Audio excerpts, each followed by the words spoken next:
Tadi saya telah bangun di dalam Dewan dan bertanya kepada Tuan Yang di-Pertua berkaitan surat yang saya hantar secara tangan kepada Yang di-Pertua Dewan Rakyat bertarikh 22 hari bulan November tahun 2023. Tajuk surat saya ialah usul untuk merujuk Ahli Parlimen Tambun ke Jawatan Kuasa Hak dan Kebebasan Parlimen di bawah Peraturan Mesyuarat 36.6 dan 36.12 Peraturan-Peraturan Majlis Mesyuarat Dewan Rakyat.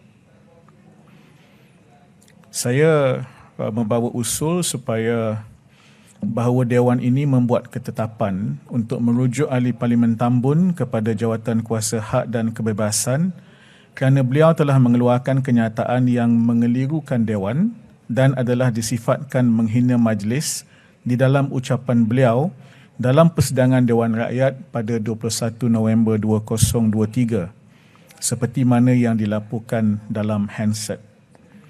Secara spesifiknya, pada 21 November 2023, Ahli Parlimen Tambun telah membuat kenyataan bersangkaan jahat berikut di Dewan yang mulia ini. Pada masa itu, Tambun menjawab berkaitan dengan ICC dan Statute Rome atau Rome Statute. Di hujung jawapan itu, beliau menyebut suatu ayat dan saya petik, soal Statute Rome dan ICET itu kena tanya Indra Mahkota. Dia yang bawa dulu tanpa kelulusan kabinet pada ketika itu. Jadi saya merasakan bahawa ia ditujukan kepada saya kerana saya pernah menjadi Menteri Luar suatu ketika dulu dan memang ada kaitan dengan Rome Statute pada satu ketika. Hakikatnya ialah Tambun berbohong dan kerana itu beliau telah mengelirukan Dewan. Kenapa saya kata beliau mengelirukan Dewan? Kerana memang ada keputusan kabinet yang bermesyuarat pada 12 hari bulan Disember tahun 2018. Mesyuarat kabinet pada masa itu memutuskan untuk Malaysia meratifikasi Statute Rome.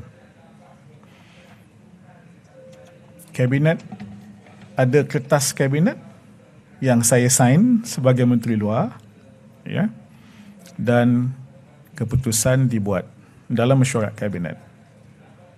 Maka kerana itulah saya telah meratifikasi bagi pihak kerajaan Malaysia Statute Rome itu pada 4 hari bulan Mac tahun 2019. Jadi adalah tidak benar apa yang dinyatakan oleh Tambun bahawa saya buat ataupun saya bawa Statute Rome itu tanpa kelulusan kabinet. Beliau menyebut tentang ICET. Dalam surat ini saya sebutkan perkara berkaitan ICET adalah di bawah bidang kuasa dan portfolio Menteri Perpaduan di Jabatan Perdana Menteri pada masa itu dan bukan di bawah portfolio saya sebagai Menteri Luar Negeri.